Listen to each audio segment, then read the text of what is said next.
जब हम भारतीय इतिहास पर कभी आप गौर से देखें, तो जब हम इस इतिहास पर बात करते हैं तो हमको हड़प्पा सभ्यता, हड़प्पा, मोहनजोदड़ो और राखीगढ़ी तक की ये जो सभ्यता फैली थी, जिसका काल 3300 से 1900 ईसा पूर्व तक का है, वो एक विकसित सभ्यता थी। ऐसा मैंने आपको पिछले वीडियो में बताया था।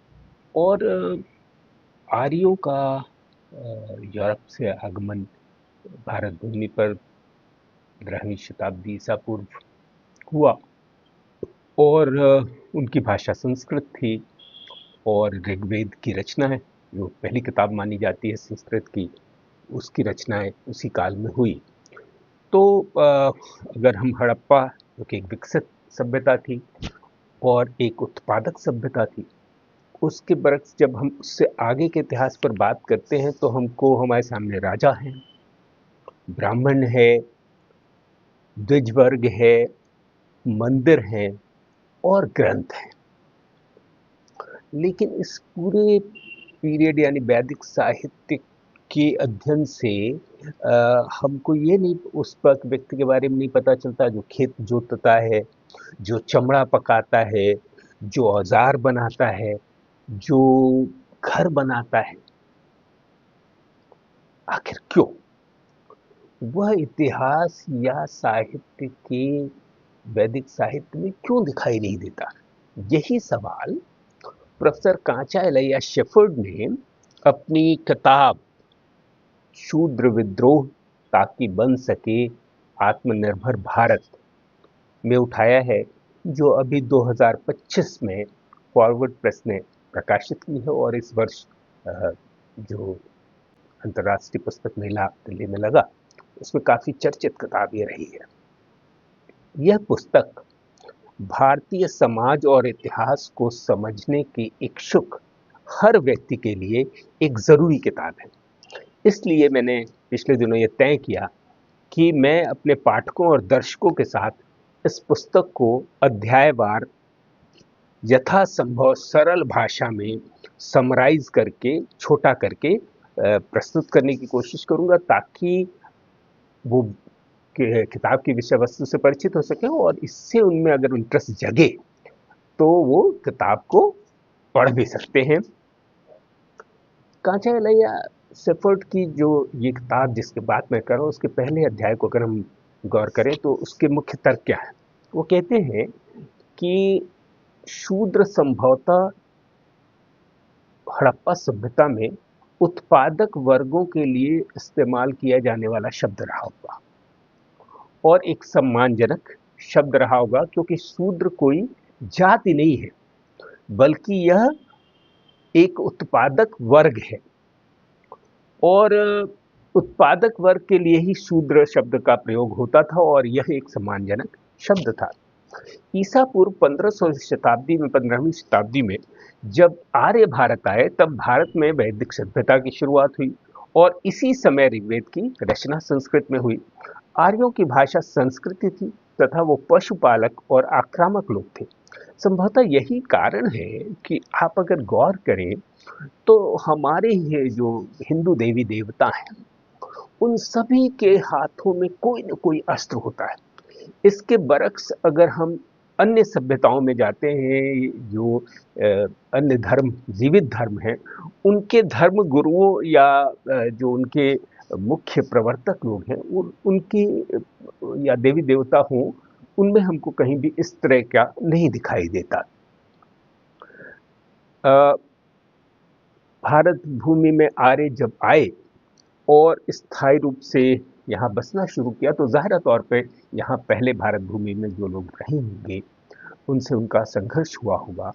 अगर उन्होंने उनके संसाधनों पर अधिकार करने या कब्जा जमाने की कोशिश की होगी, और इस संघर्ष में भारत भूमि के पुराने बासिंदे, मूल निवासी जो भी रहे होंगे, वह पराजित हुए होंगे, चूंकि उनके पास उस तरह के उन्नत अस्त्र शस्त्र नहीं थे जैसा आर्य अपने साथ लेकर आए थे।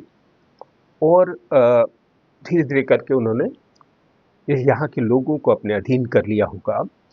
और उनकी संस्कृति में शारीरिक श्रम को हीन समझा जाता रहा होगा और बौद्धिक श्रम को महान, लिहाजा उन्होंने अपने लिए ज्ञान को आरक्षित कर लिया और प्रतिरोध करने वाले उत्पादक वर्गों को शूद्र जिन्हें कहा जाता था, शूद्रों को उनके पूरे साहित्य में एक सेवा करने वाले वर्ग तक सीमित कर दिया गया, जिसका काम है द्विज वर्गों की सेवा करना।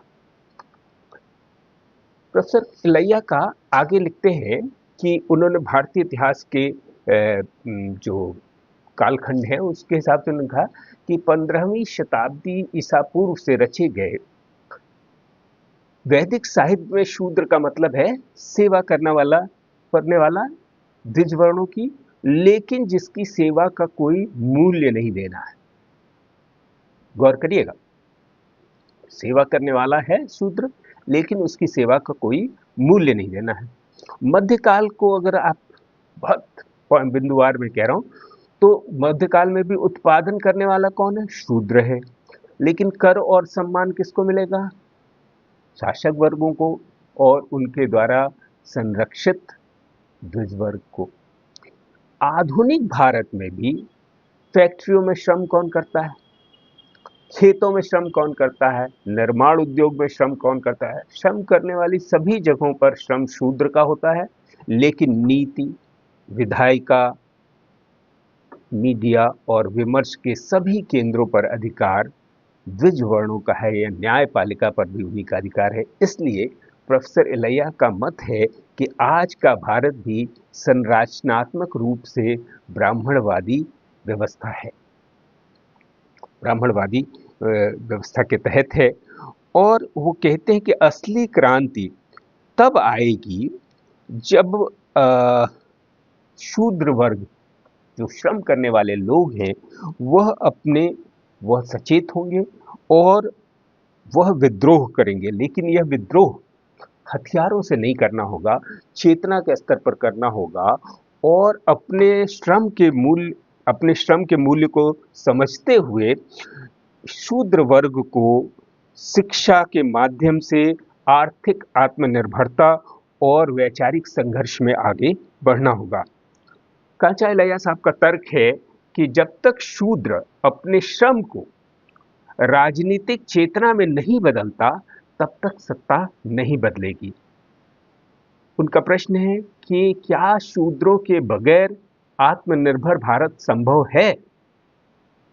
और वो प्रश्न उठाते हैं कि आत्मनिर्भर भारत क्या संभव है जबकि यहाँ का उत्पादक वर्ग हाशिए पर हो और नीति निर्माता उत्पादन के कामों से कटे हुए हों, उनको पता ही न हो जमीनी सच्चाई के बारे में। और इन सब चीज़ों पर विस्तार से चर्चा करने के बाद वो इस निष्कर्ष पर पहुंचते हैं कि आत्मनिर्भर भारत की पहली शर्त है शूद्रों का आत्मनिर्भर होना। यह अध्याय हमें बताता है कि भारत में की असली क्रांति ऊपर से नहीं, नीचे से आएगी।